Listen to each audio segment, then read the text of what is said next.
Hello guys, we are back with our next lecture. In this lecture, let us go through the concept of data hazards, guys.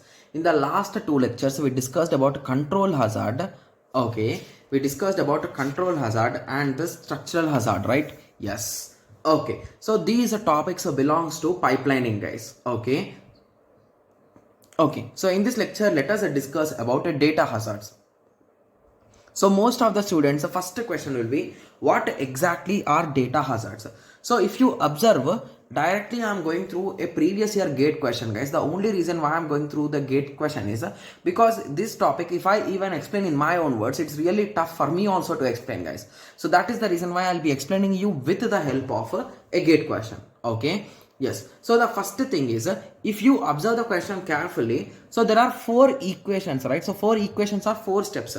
So the first is R2 is equals to R0 into P1, R5 equal to R3 by R4, R2 equal to R5 plus R2, R5 equal to R2 minus R6. The most important thing which you should observe here is, if you observe carefully, R2 value depends on R0 and R1, so no issue. R5 depends on R3 and R4, no issue. R2 depends on R5, which is being calculated in the before step. Similarly, R2 which is being calculated here. Similarly, R5 depends on R2 which is calculated in the previous step, and R6. So if you observe carefully, can we run these steps parallelly, guys? So there is some issue, right? So if you observe a 5, this 5 result depends on this. Similarly, this result depends on this, right? So you are getting some idea, right? So what I was thinking, yes. Okay, and in question, they gave clearly that each and every step or instruction is of a 5 stages. Instruction fetch, instruction decode, operand fetch, perform operation and write operation. So perform operation depends on operation. So if it is multiplication, you need 3 perform operation. If it is division, you need 6. If it is add, you need 1. If it is sub, you need 1. Okay, yes. So there are two approaches for solving these data hazards, guys. So the first method is without forwarding.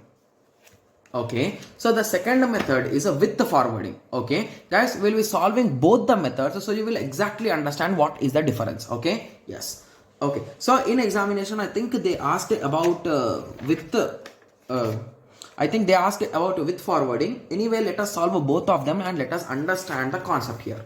Okay, yes. So for easy understanding, let me solve it also along with you. Okay, okay. So let me write down the expression first.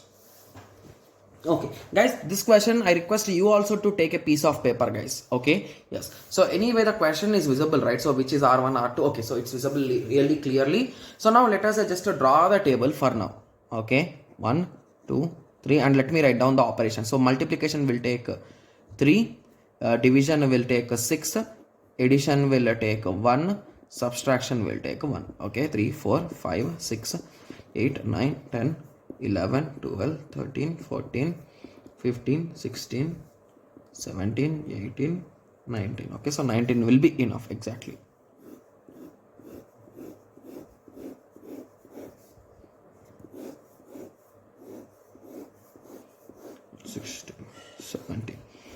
Nice. Okay, yes. So there are how many instructions, guys? There is instruction 1, instruction 2, instruction 3, instruction 4.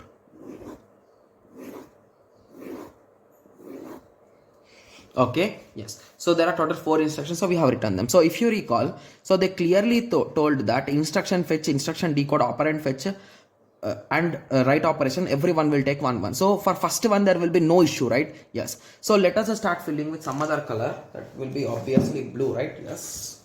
Okay, so instruction, so let me draw this also.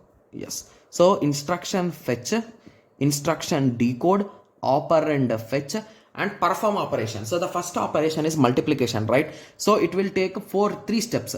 So perform operation, perform operation, perform operation. So at the end we will write the data. Okay, so till now there is no issue. Okay, so now moving on to the second step. So in a second instruction, does it depend on first instruction result, guys? So the answer is no, right? So R2 is not used in this, so there is no issue. So both the instructions are independent of each other, right? Yes. So here it cannot start, so it will start here. So instruction fetch, instruction decode, operand fetch. Now coming to perform operation, so it cannot perform here as well as it cannot perform here. So indirectly it will wait till here. So perform operation, it will perform 6 times that also. So PO, 3 are done, 4, 5, 6, right? Yes. So 1, 2, 3, 4, 5, 6. Nice. So at the end it will write that particular result. Got it? Yes. So now coming to the next step, here R2. So R2 is equals to R5, which is nothing but that previous values result. So basically if you want to get the data, so it is a thing here. So let us concentrate now. Okay, so instruction fetch will not occur here. So instruction fetch can occur here. So instruction fetch means it is going to just fetch the instruction. That's it. It is not going to get the values, right? Yes. So it is going to check whether addition could be done or not. It is going to check. Okay. So then what is the step? That is nothing but instruction decode. So now it identified that we need to do addition, and it is understood that it takes one cycle or something. It understood. Okay. Yes. So coming to the third stage, that is operand fetch. So if you want to get the operand, the first R5 result should be ready, right? So indirectly R5 result will be ready here, right? Yes. Okay. So if you wait till that time,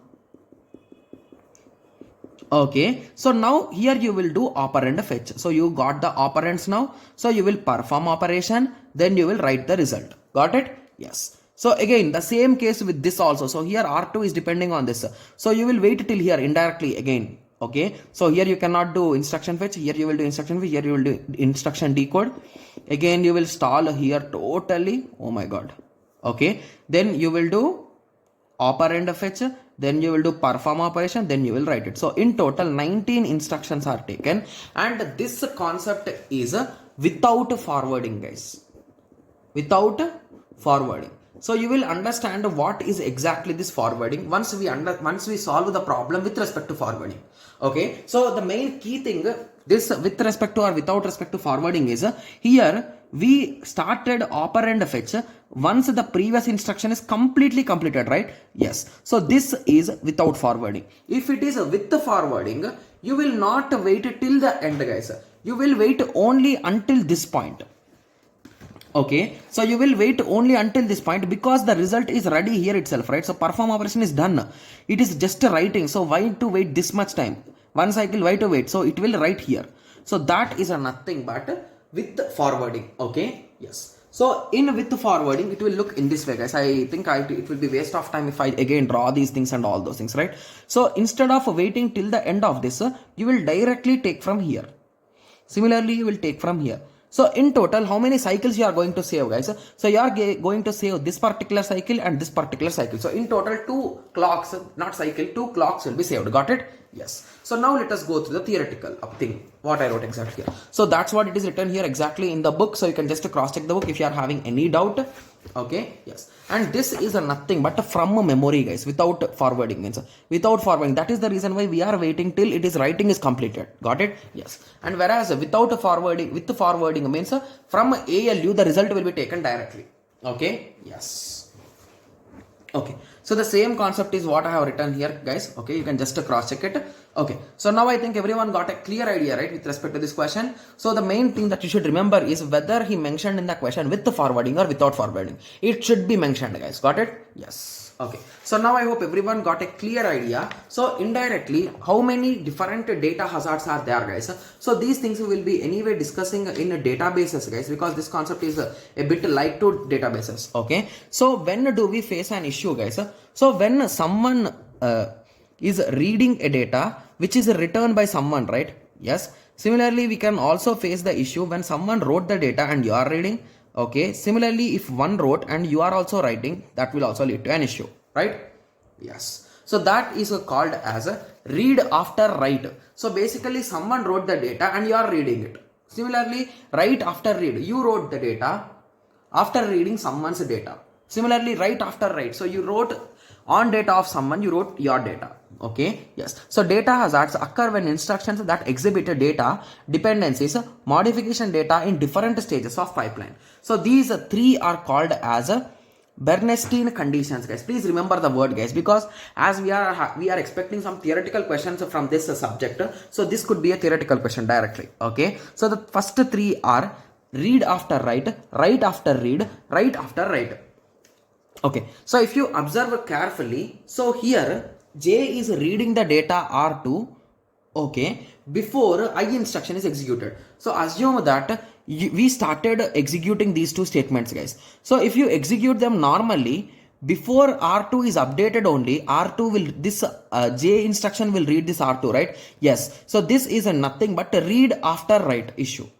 Okay, similarly, if J is trying to write write R3, so basically if J is trying to write R3 before this execution, before the execution of J, that is nothing but write after read. Similarly, if both of them are writing, so any order is issue, so that is nothing but write after write. Got it? Yes, it's a quite easy concept, guys. Okay, yes, so the most important thing which you should remember is this concept, guys, with forwarding and without forwarding. Without forwarding means that it is directly from memory, with the forwarding means from ALU. Got it? So that's the reason with forwarding. Okay, yes. So now I hope everyone got a clear idea with respect to the concepts of pipelining, right? Yes. Okay, so now the main easiest topics are almost done. So from now on, the conceptual topics will start, guys. So these topics we get rarely questions, but these are a bit interesting, guys, if you ask me. Okay, yes. So in the next lecture, let us discuss about von Neumann architecture. Okay, yes. So this is the exact architecture which even nowadays the systems are using. Okay, yes. So in the next lecture, let us discuss about von Neumann architecture. Thank you. Thanks for watching.